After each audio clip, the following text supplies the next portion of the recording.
성도 여러분, 안녕하십니까? 10월의 마지막 안식일입니다. 지난주에는 구약 성경의 소망이라는 제목으로 욥기와 시편, 그리고 이사야서와 다니엘서에 나타난 부활에 대한 내용들을 살펴보았습니다.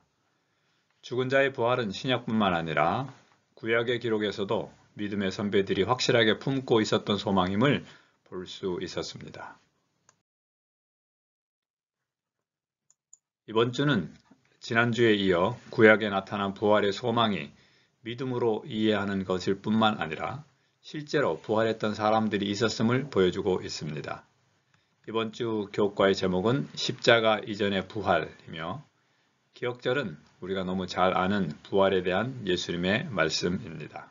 같이 읽겠습니다. 예수께서 이르시되 나는 부활이요 생명이니 나를 믿는 자는 죽어도 살겠고 무릇 살아서 나를 믿는 자는 영원히 죽지 아니하리니 이것을 내가 믿느냐?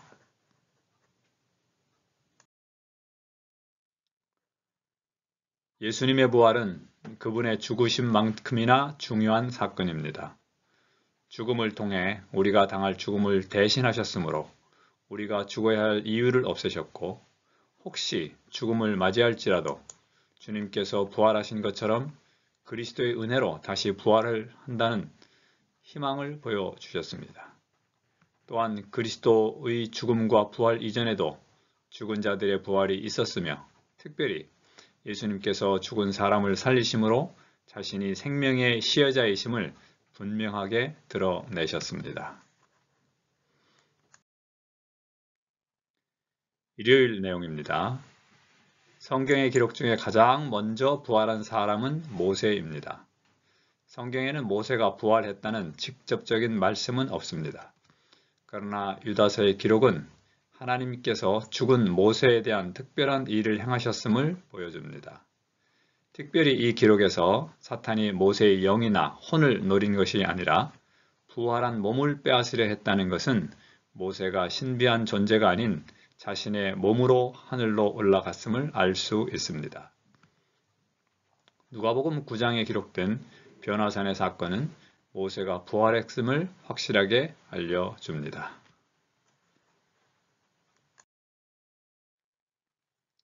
변화산에서 나타난 모세는 예수님께서 죄와 죽음을 이기신 것을 증명했습니다.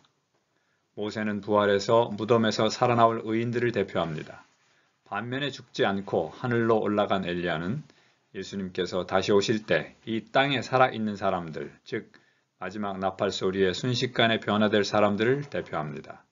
이 썩을 것이 불갑을 썩지 아니함을 입겠고 이 죽을 것이 죽지 아니함을 입으리로다. 와인 여사의 말씀입니다. 월요일 내용입니다. 구약 성경에는 매우 유사하면서도 다른 두 가지의 부활 사건을 기록하고 있습니다. 엘리야 시대에 사르밧 과부의 아들이 살아난 것과 그의 제자였던 엘리사 시대에 수넴 여인의 아들이 죽음에서 일어난 사건입니다. 공통점으로는 두 여인들 모두 선지자를 존경하고 공경했으며 아이가 죽었을 때 선지자의 도움으로 아이들이 살아난 것입니다. 사건의 유사성과는 대조적으로 그들의 가족 구성원들이나 생활 형편 등은 전혀 달랐습니다.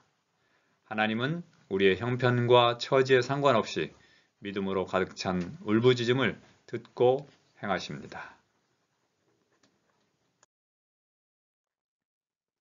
화요일 내용입니다. 월요일 내용에서 두 여인은 아이의 죽음에 대해 선지자에게 도움을 요청해서 그 아이를 다시 품에 안았지만 예수님은 전혀 요청도 하지 않고 믿음도 드러내지 않았던 과부의 아들을 살리셨습니다. 우리는 이 사건을 통해 예수님을 믿든 안 믿든 간에 슬픔을 당한 모든 인류의 슬픔에 동참하시는 예수님을 보게 됩니다.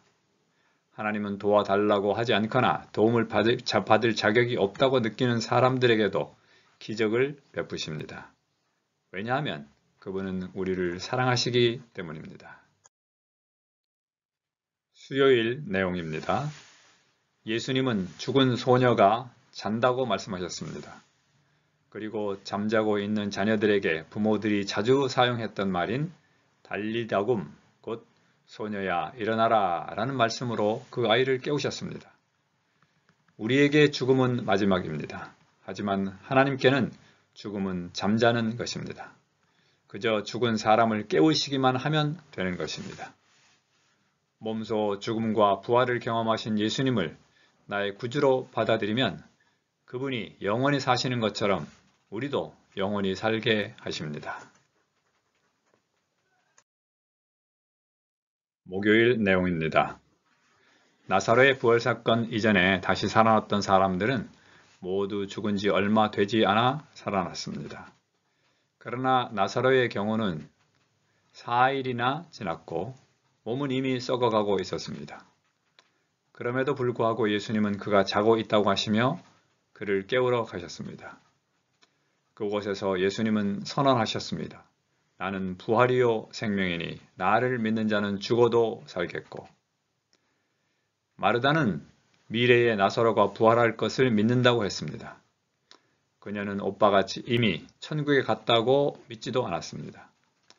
이것은 예수님 당시의 유대사회는 죽은 자의 몸의 부활에 대한 믿음을 어느 정도 가지고 있었음을 시사합니다. 하나님이 선택하신 사람들이 맡은 일을 하다가 쓰러질 수 있습니다. 그러나 그들은 예수님께서 다시 오셔서 같이 영원한 영광을 누리자고 깨우실 때까지 쉬고 있을 뿐입니다. 와인 여사의 글입니다. 그렇습니다. 우리는 잠자는 것을 두려워하지 않습니다. 내일 아침에 건강하고 회복된 모습으로 일어날 희망을 가지고 우리는 잠자리에 듭니다. 예수님께서 조금 더디 오시면 우리는 죽음을 맞이할 수도 있습니다. 그러나 우리는 죽음의 잠을 자고 있다가 주님께서 창호야 일어나라 라고 말씀하실 때 새로운 활력으로 일어나게 될 것입니다. 세상에서 가장 무서운 사람은 죽음을 두려워하지 않는 사람이다 라는 말이 있습니다. 우리에게 이 엄청난 약속을 주신 하나님을 찬양하며 새로운 일주일도 소망 가운데서 승리하십시다. 감사합니다.